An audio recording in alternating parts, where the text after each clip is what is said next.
¿Qué mueve realmente a Rusia a entregar este documento ahora? ¿Y qué hay de verdad, o de farol, en sus exigencias? Puede que nunca lo sepamos todo, pero lo que sí es seguro es que en un rincón discreto de Ginebra, lejos del bullicio mediático, Moscú acaba de poner sobre la mesa un paquete confidencial capaz de cambiar las reglas del juego en la seguridad global. No es un simple ultimátum, ni una amenaza lanzada al aire. Es un movimiento calculado, una apuesta estratégica en un tablero donde Occidente muestra fisuras, Estados Unidos y Europa no logran cerrar filas, y Ucrania, paradójicamente, queda relegada en las negociaciones que definirán su futuro. Hoy te prometo responder dos preguntas cruciales. Primero, ¿por qué Rusia decide dar este paso justamente ahora, y no hace un mes, o dentro de un año? Y segundo, ¿qué exige realmente este misterioso documento? ¿Qué parte es un ultimátum auténtico y qué solo una jugada de presión, un farol pensado para desestabilizar a sus interlocutores? Mantén estas dos preguntas presentes, porque la respuesta determinará si estamos ante un verdadero punto de inflexión o ante otra maniobra diplomática más. Mientras los focos y las cámaras siguen el proceso de paz oficial sobre Ucrania, en los pasillos más discretos de la diplomacia mundial han tenido lugar unas consultas que muy pocos conocen. Según fuentes cercanas, el documento ruso fue entregado directamente, de manera preliminar, a asesores de la Casa Blanca. Y lo que hace a este paquete tan especial es su naturaleza. No se trata de una simple declaración de intenciones, ni de una nota informal. Rusia exige garantías jurídicas vinculantes, mecanismos de verificación internacional, no solo promesas en papel. Y eso pone a Estados Unidos y a sus aliados en una posición verdaderamente incómoda. Si solo nos quedamos en la superficie, corremos el riesgo de malinterpretar las intenciones rusas y perder de vista cómo estos movimientos en la sombra podrían alterar el equilibrio de poder, la seguridad de Europa del Este, incluso la soberanía de Ucrania. Por eso, para entender de verdad la magnitud del momento, primero revisemos el trasfondo de estas negociaciones y el contexto histórico que las rodea. Nada de esto es casualidad. Toda maniobra en diplomacia tiene raíces profundas. Para entender el impacto del documento confidencial que Rusia acaba de presentar en Ginebra, hay que remontarse a la compleja historia de acuerdos y desencuentros entre Moscú, Washington y las capitales europeas. Desde hace décadas, existen canales directos, y no siempre oficiales, entre asesores de los presidentes ruso y estadounidense. Estos contactos han funcionado como válvulas de escape en momentos críticos, aunque muchas veces lo que se negocia en privado nunca llega a la luz pública. Un momento clave de esta saga fue diciembre de 2021. En esa ocasión, Rusia entregó a Estados Unidos un proyecto de tratado que exigía garantías jurídicas vinculantes para la seguridad europea. No era solo una petición formal. Moscú quería compromisos concretos, especialmente sobre la no expansión de la OTAN hacia el este. Washington, sin embargo, rechazó la propuesta calificándola de inaceptable. Apenas 2 meses después, estalló la invasión a Ucrania. ¿Casualidad? Más bien, una cadena lógica de acciones y reacciones. Estas dinámicas, aunque parezcan lejanas, siguen marcando el pulso de la seguridad europea hasta hoy. El documento actual, presentado en Ginebra, no es un ultimátum puro. Se trata de una base para negociar, y eso es crucial entenderlo. Rusia insiste en garantías jurídicas reales y mecanismos de control efectivos, tomando como precedente debates previos y recordando la advertencia de Putin en la Conferencia de Seguridad de Múnich en 2007. No puede haber seguridad a costa de la inseguridad del otro. Este principio, presente desde el Acta Final de Helsinki de 1975, nunca se ha plasmado en obligaciones legales concretas. Ahora Moscú exige, precisamente, ese salto. Pasar de los buenos propósitos a compromisos verificables. ¿Por qué es tan importante captar este matiz? Porque sin entender cómo han evolucionado las posturas, corremos el riesgo de interpretar cualquier movimiento como amenaza inmediata o, por el contrario, subestimar la posibilidad de una solución negociada. El contexto importa. Hoy, con divergencias claras entre Estados Unidos y Europa y una Ucrania relegada de muchas decisiones clave, se abre una ventana estratégica para Moscú. Ahora, vayamos al corazón del conflicto. ¿Cuáles son las demandas concretas y qué buscan realmente ambas partes? ¿Hasta dónde está dispuesta Rusia a llegar y qué está realmente sobre la mesa? El documento confidencial presentado por Moscú en Ginebra no es una simple lista de exigencias. Es un paquete estructurado que busca redibujar las reglas del juego en Europa. Analicemos sus bloques centrales. Primero, el corazón de la propuesta. Rusia exige garantías jurídicas, no solo promesas vagas, de que la OTAN no se expandirá hacia el este, especialmente hacia Ucrania. No estamos hablando de comunicados de prensa, sino de compromisos formales, firmados y con peso legal. Moscú quiere cristalizar la neutralidad de Ucrania, inspirándose en el modelo austríaco de 1955. Austria logró entonces su soberanía a cambio de un compromiso permanente de neutralidad, reconocido por las grandes potencias de la época. La pregunta clave es si este modelo puede adaptarse a la Ucrania de hoy, y qué significa en términos de autonomía real para Kiev. El segundo bloque busca el levantamiento progresivo de sanciones, condicionando la distensión a pasos concretos en seguridad y reconocimiento de intereses rusos en su espacio estratégico. Aquí, Rusia intenta ligar la estabilidad de Europa con el fin de su aislamiento económico. El mensaje es claro: la seguridad de unos no puede cimentarse a costa de la inseguridad de otros. Moscú quiere evitar lo que considera una arquitectura excluyente, donde Occidente decide y el resto acata. Por último, el paquete llega en un momento calculado. Estados Unidos atraviesa una fase de vulnerabilidad política interna. Hay presiones económicas, divisiones partidistas y un desgaste considerable después de años de crisis internacionales. Para Washington, una gran negociación con Rusia podría ofrecer la narrativa de éxito exterior que tanto necesita. Moscú lo sabe y aprovecha este contexto para presentar su propuesta cuando su contraparte está más incentivada a escuchar, no a imponer. Pero el riesgo es enorme. Si Occidente cede demasiado o negocia mal, podría replantearse el equilibrio de poder y la seguridad en Europa durante décadas. El futuro de Ucrania, el prestigio diplomático de Estados Unidos y Rusia, incluso la posibilidad de una nueva arquitectura de paz o de una escalada sin control, están en juego. Ahora bien, la gran pregunta: ¿es esto una posición de fuerza de Rusia o una muestra de debilidad?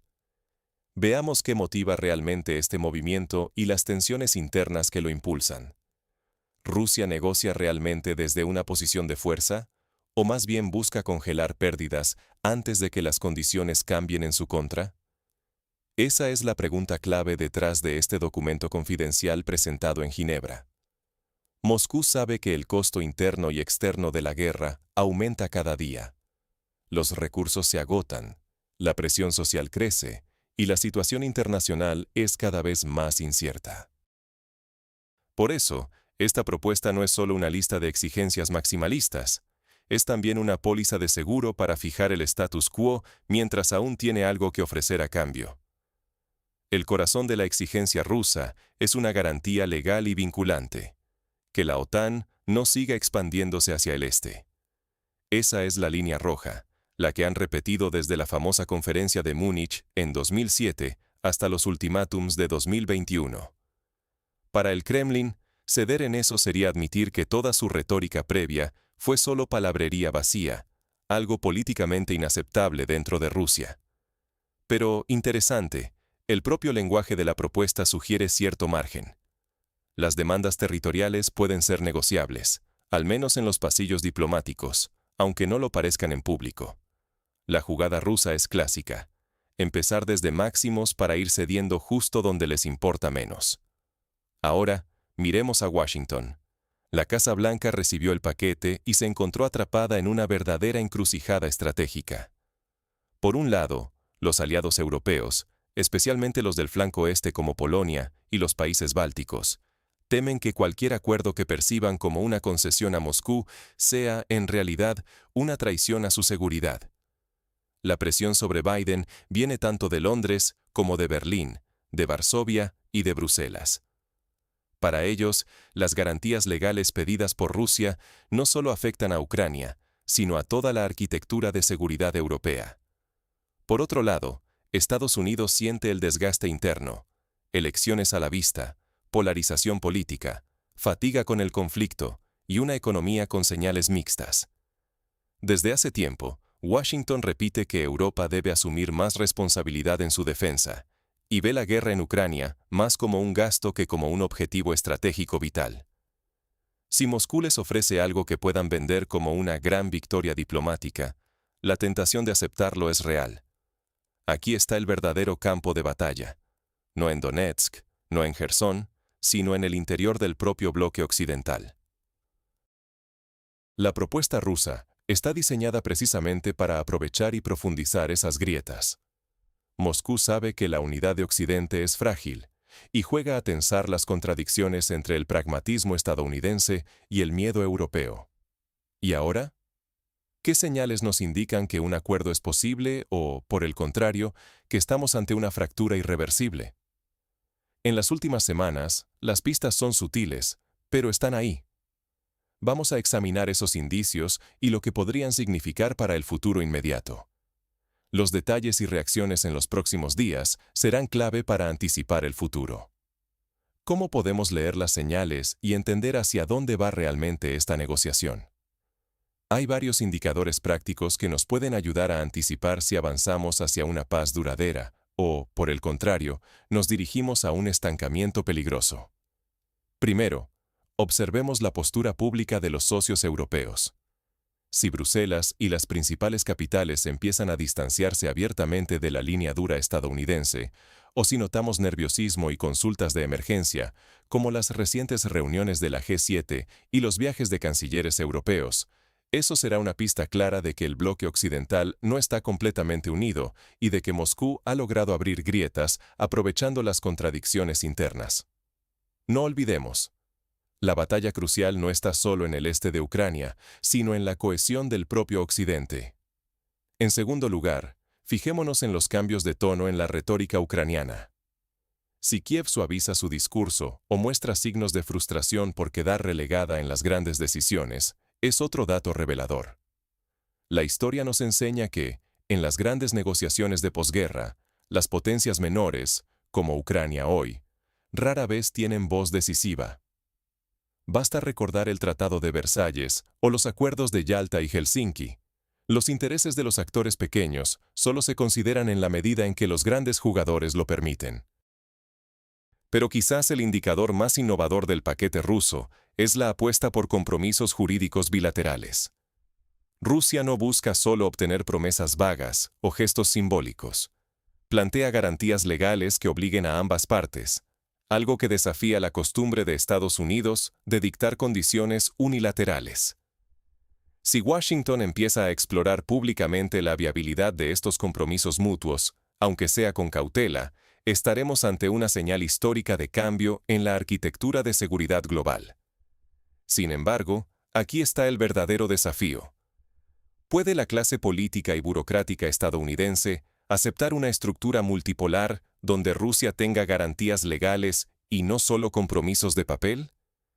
Este es el núcleo de la cuestión y el mayor obstáculo para un acuerdo real. Por eso es tan importante que el público sepa leer estas señales, para evitar manipulaciones mediáticas y prepararse ante posibles ajustes en el tablero internacional. Si prestamos atención a estos indicadores, la postura europea, la retórica ucraniana y sobre todo los debates sobre garantías jurídicas, podremos anticipar mejor el desenlace y no quedarnos solo con los titulares. Así, llegamos a la pregunta central. ¿Estamos ante el final de una era en las relaciones internacionales? El precio de la paz nunca es fijo, siempre depende de quién y cómo negocia. Hoy hemos visto que, lejos de un simple ultimátum, lo que Rusia ha puesto sobre la mesa en Ginebra es una propuesta de negociación real, con condiciones duras para Occidente, sí, pero no imposibles. Esta diferencia es clave. Hay espacio para hablar, para buscar un compromiso jurídico, no solo para aceptar reglas impuestas. El verdadero desafío para Estados Unidos no está en los detalles técnicos de cada punto, sino en si puede, psicológica e institucionalmente, aceptar una realidad donde los intereses de Rusia también se consideran legítimos y quedan reflejados en acuerdos formales. Ese cambio de paradigma, más que cualquier cláusula, es lo que puede revolucionar el equilibrio de poder global. Pero atención, este tipo de revoluciones, en política internacional, suelen ser lentas, o incluso no llegan a ocurrir nunca. ¿Qué deberíamos observar en las próximas semanas? 3 señales pueden darnos pistas. Primero, la reacción de Bruselas. Si los aliados europeos comienzan a distanciarse públicamente de la posición estadounidense, será una señal clara de que Washington evalúa seriamente un acuerdo. Segundo, el comportamiento de Ucrania. Si Kiev endurece de repente su retórica, o al contrario, la suaviza inesperadamente, significará que las presiones externas han aumentado. Y tercero, si los detalles de estas consultas salen oficialmente a la luz. Los rumores filtrados son un nivel de señal, pero un anuncio público es otra cosa. Cuando una de las partes decide transparentar el proceso, es porque la negociación está cerca de cerrarse. Porque en diplomacia, la publicidad no es solo informar, es fijar realidades. Así que la pregunta no es si habrá paz, sino bajo qué condiciones y a qué precio. Porque la paz siempre es posible, lo que cambia es quién la paga y cómo. Ahora mismo, Rusia le ha presentado la factura a Estados Unidos. Washington la estudia en la discreción de las salas de Ginebra. Europa observa inquieta desde los pasillos, y Ucrania espera, consciente de que mucho se decide sin ella. Y nosotros, como testigos de este instante histórico, no podemos permitirnos solo mirar sin analizar. Tu opinión informada y tu capacidad de pensar por ti mismo serán decisivas para no quedarnos como meros espectadores mientras se reescribe la historia. Cuéntanos en los comentarios. ¿Crees que Estados Unidos aceptará una negociación en estos términos y qué pediría a cambio? Esta conversación es tuya también, y tu visión importa más de lo que imaginas.